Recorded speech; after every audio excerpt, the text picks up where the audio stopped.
சுவாமி, உங்களுக்கும் என்னை பற்றி நன்றாக தெரியும். நாம் சந்தித்து பல ஆண்டுகள் ஆனாலும் என் குணத்தில் எந்த மாற்றமும் இல்லை. வெட்டு ஒன்று துண்டு இரண்டு என்று இருப்பவன். சில கொள்கைகளை விட்டுக் கொடுக்க மாட்டேன். நான் உங்கள் கூரத்திற்கு வர சில நிபந்தனைகள் இருக்கிறது. என்ன நாளூரா, இப்பொழுது இப்படி சொல்கிறாய்? கூரத்திற்கு போக மாட்டேன் என்று சொல்லவில்லையே. முதலில் நான் மட்டும் அங்கு செல்லலாம் என்றிருக்கிறேன். என் பாரியாள் மற்றும் குழந்தை இங்கேயே இருக்கட்டும். அங்கு எல்லாம் தோதாக வந்ததும் பிறகு நான் என் குடும்பத்தை அழைத்துச் செல்கிறேன். அதுவும் சரிதான். நீ கூறுவதிலும் ஒரு நியாயம் இருக்கிறது. இரண்டாவது, மேலாளராக நான் பொறுப்பெடுத்துக் கொண்டால் வேறொருவருக்கு நான் அடிபணிய மாட்டேன். பண்ணையின் நலனையும் முன்னேற்றத்தையும் மனதில் கொண்டுதான் முடிவுகள் எடுக்கப்படும். அதில் எந்த குறுக்கீடும் இருக்கக்கூடாது. யாருடைய தலையீடும் இருக்கக்கூடாது.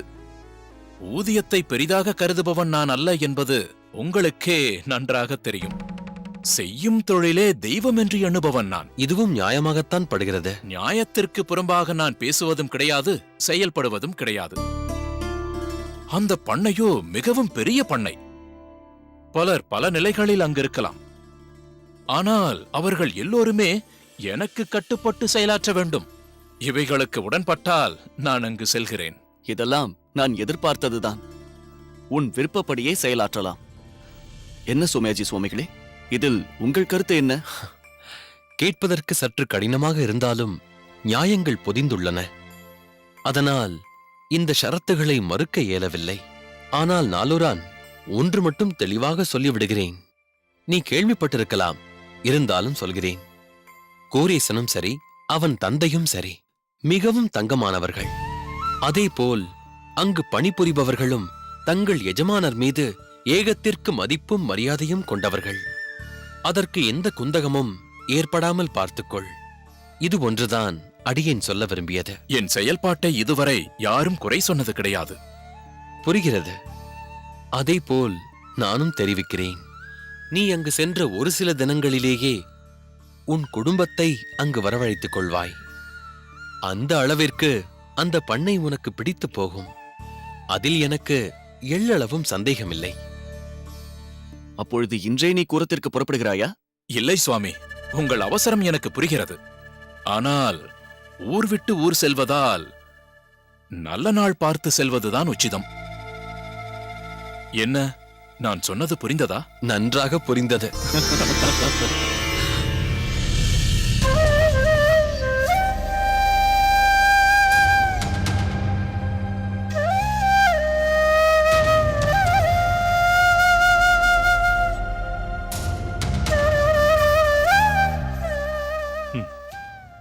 இப்படி ஒரு வியாதி அந்த தாயாரை பீடித்திருக்கும் என்று நான் கனவில் கூட நினைத்து பார்க்கவில்லை. இப்பொழுதுதான் புரிகிறது. இதை மனதில் கொண்டுதான் இத்தனை நாட்கள் வராதவர் அன்று ஆச்சாரியரை பார்க்க வந்திருந்தார்கள். அடியேனும் பெரிய தவறு செய்து விட்டேன்.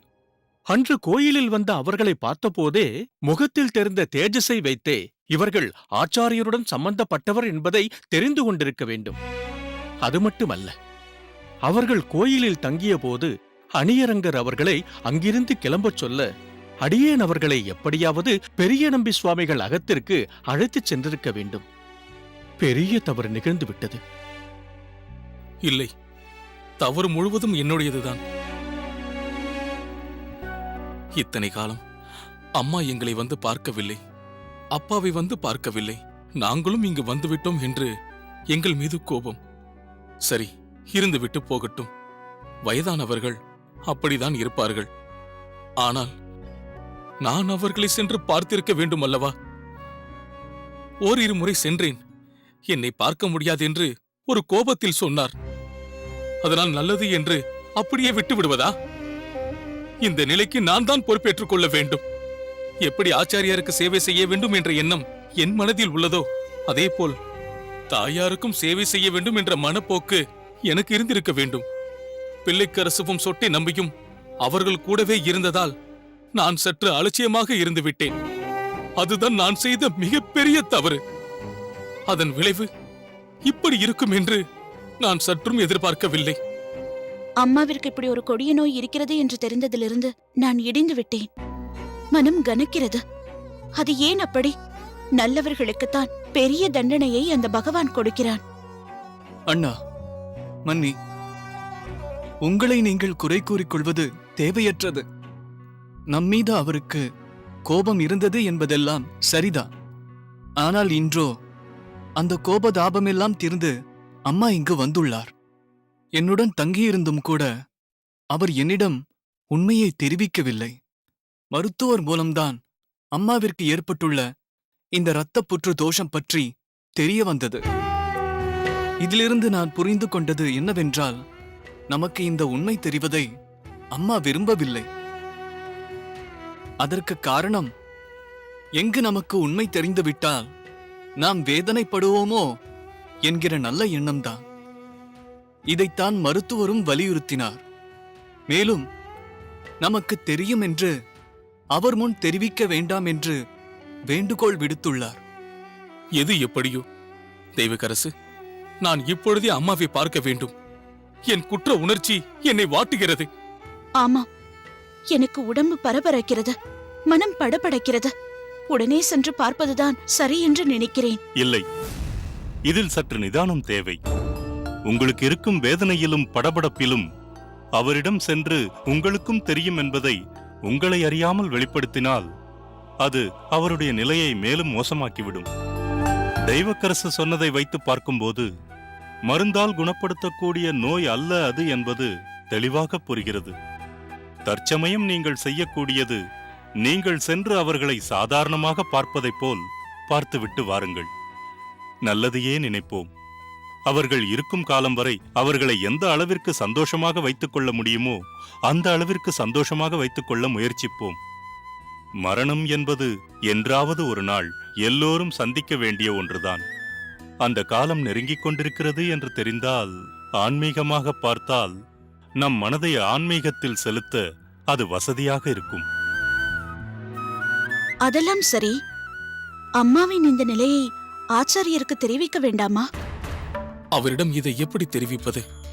முன்னமே அம்மாவை பற்றி எதுவும் சொல்ல வேண்டாம் என்று திட்டவட்டமாக கூறியுள்ளாரே.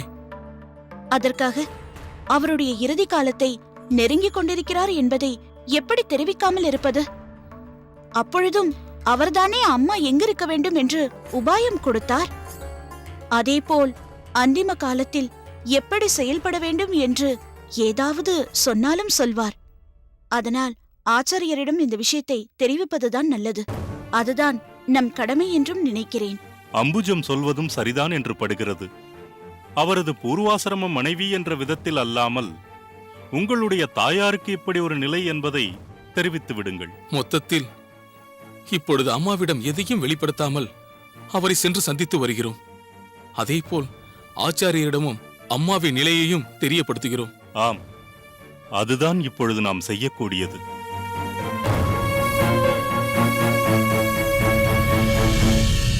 என்ன கணக்கு பிள்ளை, திடீரென்று இப்பொழுது வந்து 4 நாட்கள் விடுமுறை வேண்டுமென்று கேட்டால் என்ன அர்த்தம்? இல்லை யசமான், அவசர வேலையாக சதுர்வேதி மங்கலம் வரை செல்ல வேண்டியுள்ளது. பண்ணை பொறுப்பை ஏற்றுக்கொள்ள புதிதாக நாலூரான் என்றொருவர் வர இருக்கிறார். நீங்கள் 4 நாட்கள் வர இயலாது என்கிறீர்கள். கணக்கு வழக்கெல்லாம் அப்படியே இருக்கிறது. மொத்தத்தையும் ஒரே நாளில் முடிக்க வேண்டும் என்றால் எப்படி முடியும்? எல்லாவற்றையும் உடனுக்குடனே முடிக்க வேண்டாமா? அடியேனோ இந்த பொறுப்புகளிலிருந்து விடுபடலாம் என்று பார்த்தால் என் சுமையை மேலும் அதிகரிக்கிறீர்கள். அப்படியெல்லாம் இல்லை யசமான், நான் பல காலமாக இங்கிருக்கிறேன். இங்கு நிலவும் சூழ்நிலை நான் அறியாததா? மேலும் தங்களுக்கே தெரியும், மிக மிக தேவை என்றால்தான் விடுமுறை எடுத்துக்கொள்வேன். தந்தையே, அவர் முன்னமையே என்னிடம் தெரிவித்திருந்தார். அடியேன் தான் உங்களிடம் சொல்ல மறந்துவிட்டேன். மேலும் இந்த கணக்கு வழக்குகளை அடியேனே கவனித்திருக்கலாம். மற்ற வேலைகளால் இதை ஒத்தி வைத்திருந்தேன். அது மட்டுமில்லை யசமான், நமது பண்ணை விரிவடைந்து கொண்டே இருக்கிறது. பணியாட்கள் அதிகரித்துக் கொண்டே இருக்கிறார்கள். அதற்கு தக்கவாறு பொறுப்புகளை எடுத்துக்கொள்ள விவரம் அறிந்த யாரேனும் இருந்தால் நன்றாக இருக்கும். புரிகிறது. அதற்கான தீர்வைத்தான் ஏற்படுத்திக் கொண்டிருக்கிறேன். சோமையாஜி சுவாமிகளிடம் இது பற்றி பேசியுள்ளேன். நமஸ்காரம் சுவாமி.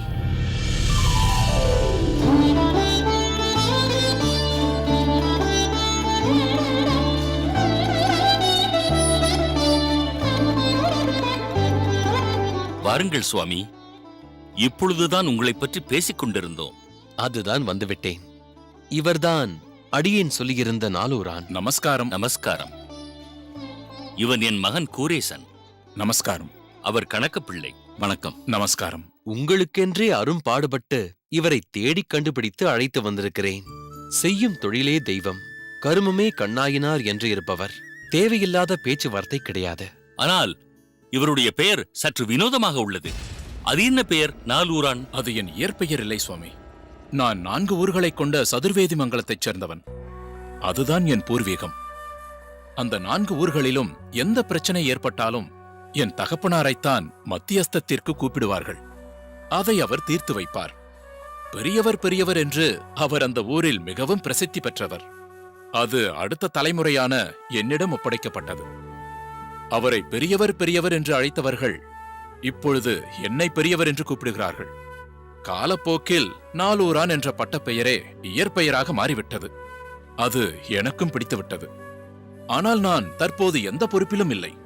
சாஸ்திர சம்பிரதாய சம்ஸ்காரங்களிலும் கோயில் பராமரிப்பிலும் என்னை ஈடுபடுத்திக் கொண்டுள்ளேன். சோமயாஜி சுவாமிகள் கேட்டுக்கொண்டதால்தான் நான் இங்கு வந்துள்ளேன். நாலூரான், கணக்கு பிள்ளை அவர்கள் உங்களுக்கு பண்ணையை பற்றிய சகல விவரங்களையும் விளக்கமாக சொல்வார். உங்களுக்கும் இப்பொழுது நிம்மதியாக இருக்கும்.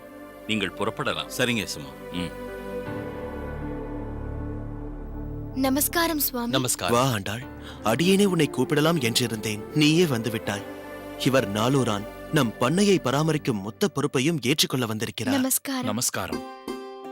இவள் ஆண்டாள், என் சகதர்மினி. அடியேன் வெளியூர் சென்றிருந்த இடைப்பட்ட காலத்தில் பண்ணையின் பொறுப்புகளை சிறப்பாக கவனித்துக் கொண்டாள். அவ்வாறெல்லாம் ஒன்றுமில்லை.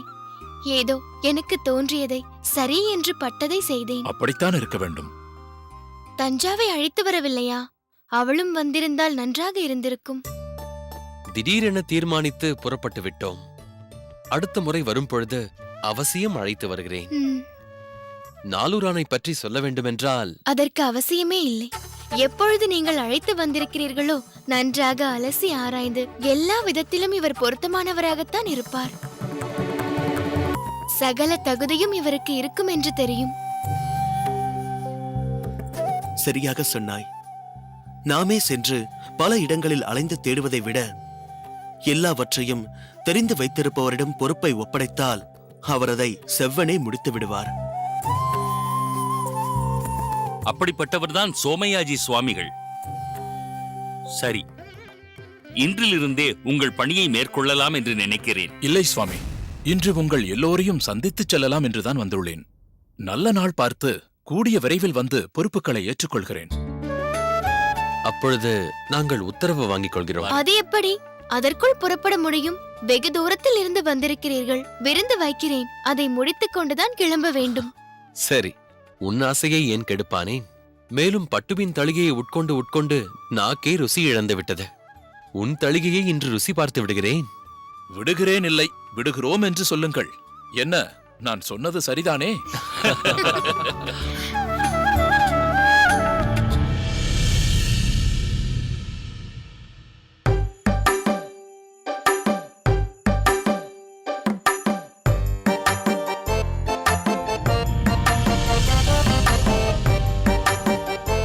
கைலாசம் இதோ வந்து விட்டேன் குருநாதா.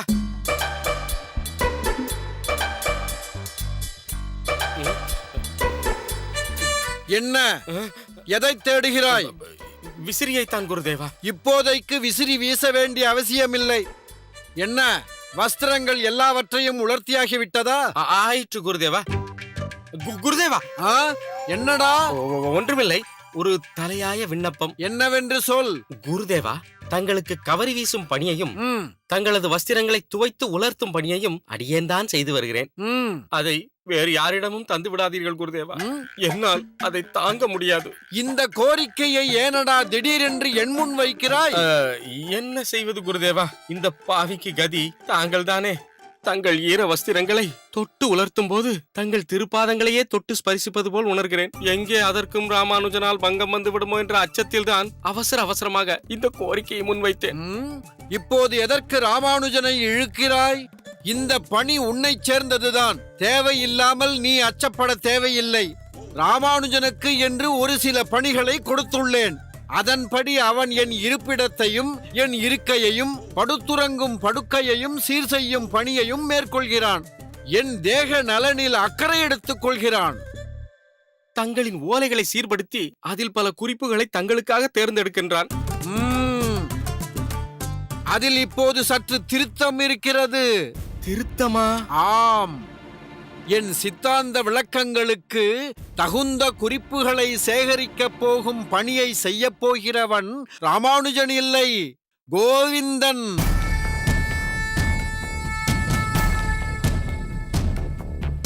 வேதாந்த விஷயங்களை ஆராய்ந்து குறிப்பெடுத்து அதை தனியே பட்டோலை படுத்தி பாதுகாக்கப் போகிறவன் கோவிந்தன் தான். தத்துவங்களை பல இடங்களில் சபையேற செய்ய போகிறவனும் கோவிந்தன் தான். குருதேவா, இது சரியான முடிவு.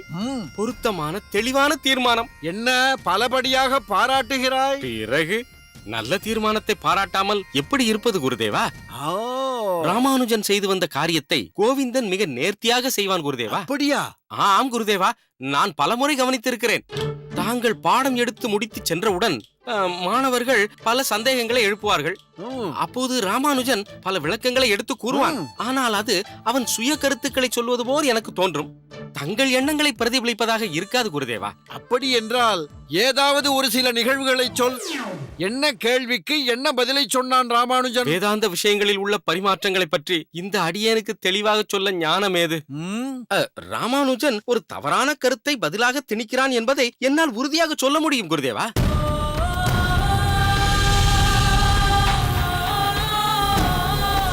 ஆனால் ஒன்றை ஞாபகத்தில் வைத்துக்கொள், என் வீழ்ச்சி உன்னால் தான் நடந்தது. அதேபோல் உன் வீழ்ச்சி தொடங்கிவிட்டது.